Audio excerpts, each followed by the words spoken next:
Hey everybody. So in this video, I want to talk about feedback, student feedback. So as an educator in the graphic communication industry, preparing students for work related to that, I like to do certain activities that relate to that, like something really relevant. I would like to think that it's not just busy work, or if it's not up to the standard of something really relevant like that, some of the things that we do in our lab activities at least lead up to being able to have a better understanding of subsequent lab activities. So hopefully that made sense. So in any case, I don't just assign work just for the sake of having work to do. There's a purpose to it. I've aligned it with objectives in the course and then also within graphic communication, right? So when I look at student submitted work, student submissions, I look at it carefully because, this could mean the difference between looking really good in your role, whatever that might be, in your graphic communication role, or something related to that. It could mean the difference between looking really stupid at work or looking like a shining star, right? And so I just feel it's really important. So sometimes I give really, or wait, I give detailed feedback, right, as much as I can. And sometimes, so that's what I meant. That's where I was going with that. Sometimes I feel like it would be really beneficial for the student to see a video. So I give them a video feedback. I go through InDesign or Photoshop or Illustrator and I say, hey, student, check this out. Maybe you want to try this, or remember what we talked about or what we did in class. So just whatever, right? So here I am grading it's almost 5 p.m. I've been grading all afternoon looking at our students' work in one of my classes in Principles of Web Media.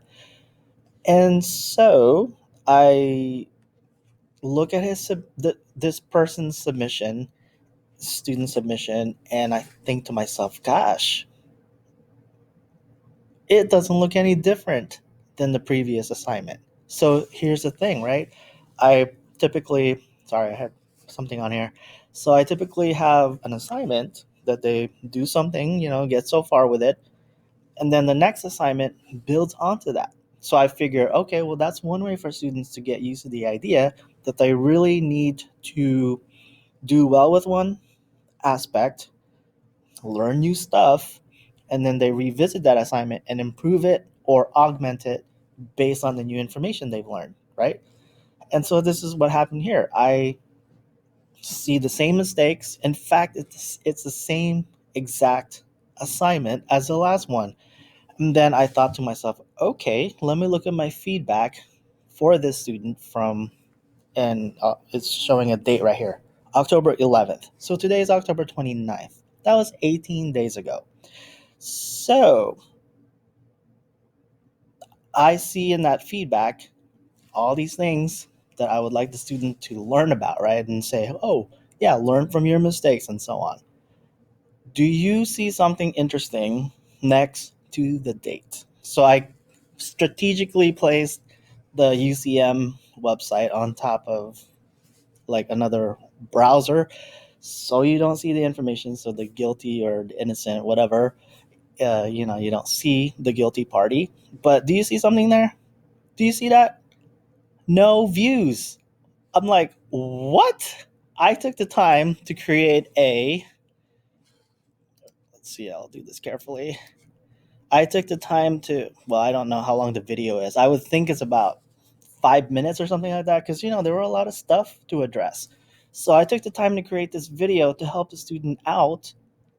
And I see they haven't even looked at it. Like, what the heck? Like, yeah.